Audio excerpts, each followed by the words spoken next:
I can see that somebody's campaign coffers really are struggling right now. So she gonna keep saying trans, trans, trans, so that people will feel threatened. And child, listen, I want y'all to tell me whether or Do not. not call me a child. I am no child. I want Don't to even find start. out I am a grown which woman. of those emails actually have. Chairman, I am reclaiming my time. You will not do that. I am not a child. I am reclaiming my time. If you want to take it outside, Mr. Chairman, the committee is not in order. You won't believe what just went down in Congress. Nancy Mace completely lost it on Democrat Jasmine Crockett, and the whole room turned into absolute chaos. The left tried to spin it, but we all saw the truth unfold. Raw, unfiltered, and explosive. Stay tuned, because I'm breaking down exactly what happened and why this moment exposes everything wrong with how Democrats weaponize identity politics to dodge real issues.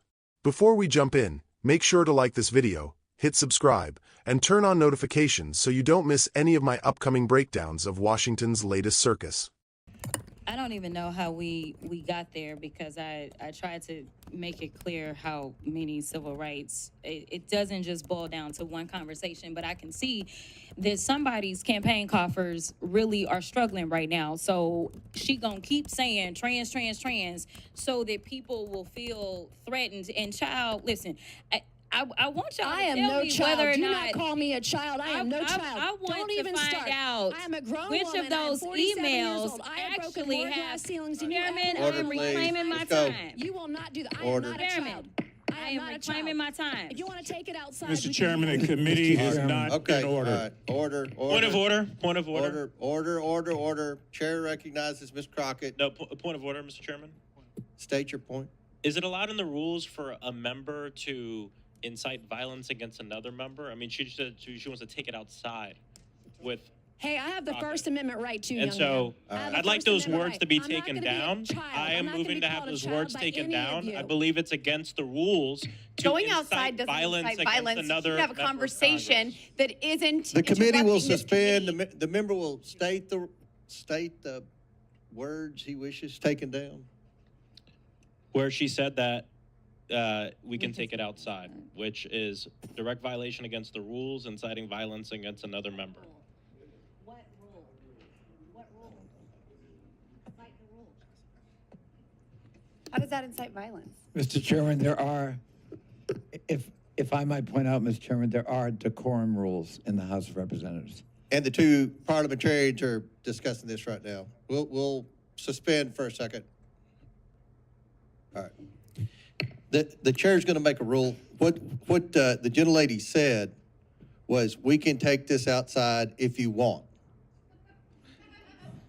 And okay, so that could mean you could go outside and have a cup of coffee or perhaps a beer, or, you know, I mean, we have seriously lots of conversations outside. So I'm going to rule that that it was, just a... That it's okay. That it's okay. All right, and then point of inquiry. And remember, this is a slippery slope you're going down, because we have. Oh, you're going down the committee, slippery as slope. You know. So just to be clear, in this committee, we can ask we can threaten violence on someone as long as that's not. Excuse me. I did not threaten violence. I threatened no violence. I threatened no violence. There was no violence. As long as at the end.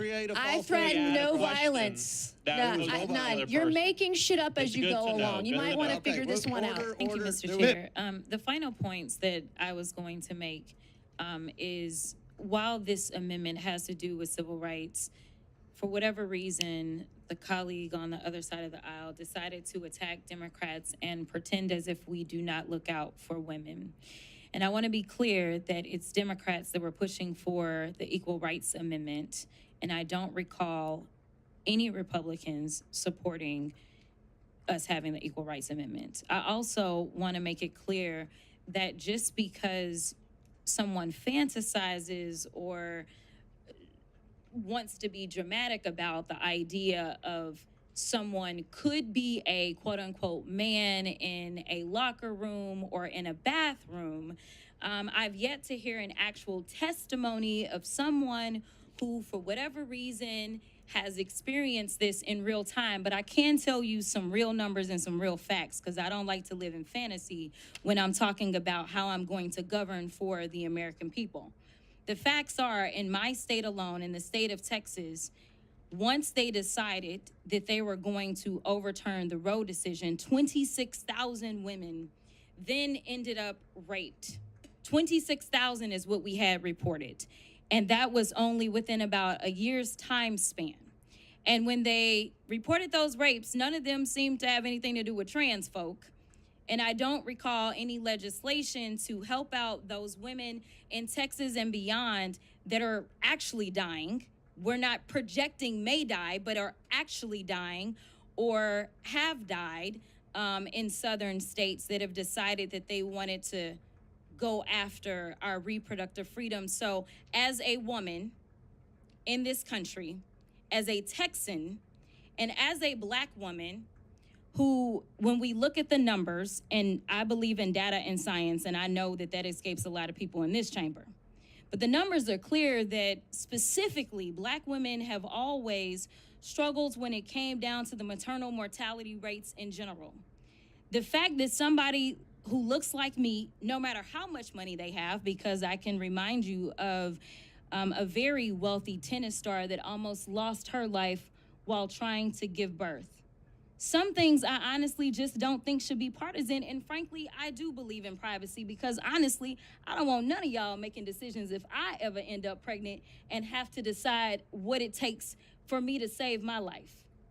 And I give the same opportunity for other women in this country to make decisions as they see fit. So while we look at how we protect women completely differently, I can tell you that at least in the 766,000 women or 766,000 constituents that I represent, I have had them come to me concerned about whether or not they could survive childbirth.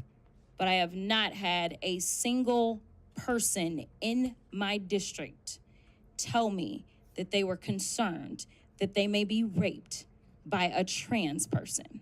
So if there is an issue to solve in this country based on facts, data, and statistics, I think that we need to look at the type of health care that we are going to advance for women in this country. And with that, I will yield. Gentlelady yields back. We're going to now go into the 15-minute cap. All right, folks, let's talk about this disaster of a congressional hearing. Nancy Mace, who's been fighting hard to hold the left accountable, went head-to-head with Jasmine Crockett, and things got ugly fast. What started as a discussion on civil rights turned into a shouting match, full of interruptions, name-calling, and a total breakdown of order. Now, here's what really happened. Jasmine Crockett tried to portray herself as the victim while pushing the same tired narrative about trans rights and reproductive freedom, completely ignoring the real issue: protecting women, protecting children, and preserving the biological truth that makes our society function. When Mace pushed back, Crockett lost her composure. She started throwing around insults, calling Nancy a child, and playing the race and gender cards like Democrats always do when they're cornered. Then came the kicker. Someone suggested taking it outside. That's right. A sitting member of Congress implied a physical confrontation. If that had come from a Republican, the media would have gone nuclear. CNN, MSNBC, the whole mainstream machine would be screaming about Republican extremism. But because it came from a Democrat, the chairman conveniently ruled it wasn't a violation of decorum. That double standard right there tells you everything you need to know about Washington. Democrats love to talk about decency and democracy, but the moment they're challenged, they resort to chaos, insults, and emotional manipulation. They claim to stand for women's rights, yet they refuse to even define what a woman is. They talk about protecting people, but ignore the skyrocketing violence, the open borders crisis, and the economic pain crushing American families. Jasmine Crockett went on this emotional rant about maternal mortality and reproductive rights, trying to paint Republicans as the enemy of women. But here's the truth. Republican policies have always been about protecting life, supporting family, and ensuring women and children have a future in a nation that values freedom and morality, not government control and political theater. And while Crockett's speech was full of drama, What she failed to mention is how the left's obsession with division and identity politics distracts from their failure to fix anything that actually matters, from inflation to crime to border security.